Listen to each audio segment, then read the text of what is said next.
कहानी का शीर्षक है जीवन का गणित। आज गणित की मासिक परीक्षा होने वाली थी। गणित के शिक्षक अमरेश सर अलग ही ढंग के शिक्षक थे।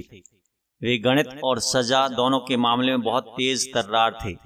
जितनी अच्छी वे गणित पढ़ाते थे उतनी ज्यादा वे बच्चों को सजा भी देते थे।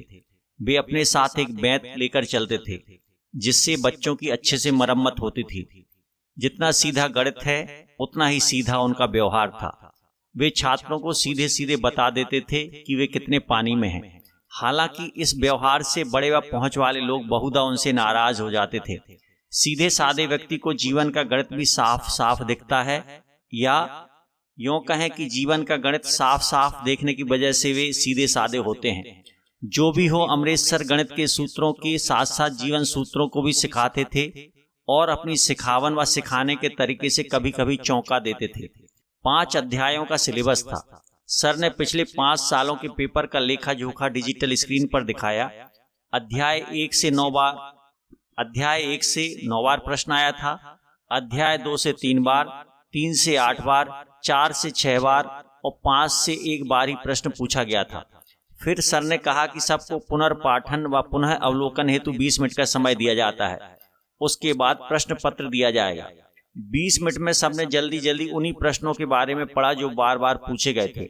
20 मिनट पूरे होने पर सर ने सबसे कॉपी किताबें बंद करने को कहा और 5 प्रश्न डिजिटल पट्ट पर लिख दिए।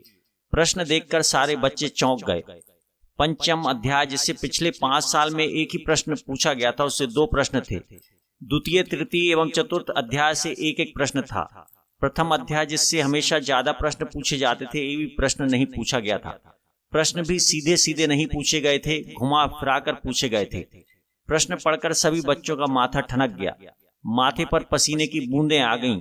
सब बगलें झांकने लगे। नकल करने की हिम्मत तो कोई बच्चा कर नहीं सकता था। सबको पता था सर की आंखें सभी जगह हैं, पकड़ लिया तो अच्छे से मरम्मत होगी। सब प्रश्न हल करने लग गए। जब सबने प्रश्न हल करके उत्तर पुस्तिका सर को दे दी तब सर ने कहा, यह प्रश्न पत्र तुम कितना गणित जानते हो उसकी परीक्षा के लिए तो था ही, साथ में जीवन का गणित भी बताने के लिए था। प्रश्न के रूप में कौन सी परिस्थिति तुम्हारे जीवन में आए तुम्हारे हाथ में नहीं है। प्रश्न के रूप में कौन सी परिस्थिति तुम्हारे जीवन में आए तुम्हारे हाथ में नहीं है। कब और कैसे आए यह भी तुम्हारे हाथ में नहीं है। तुम्हारे हाथ में केवल हल करना है।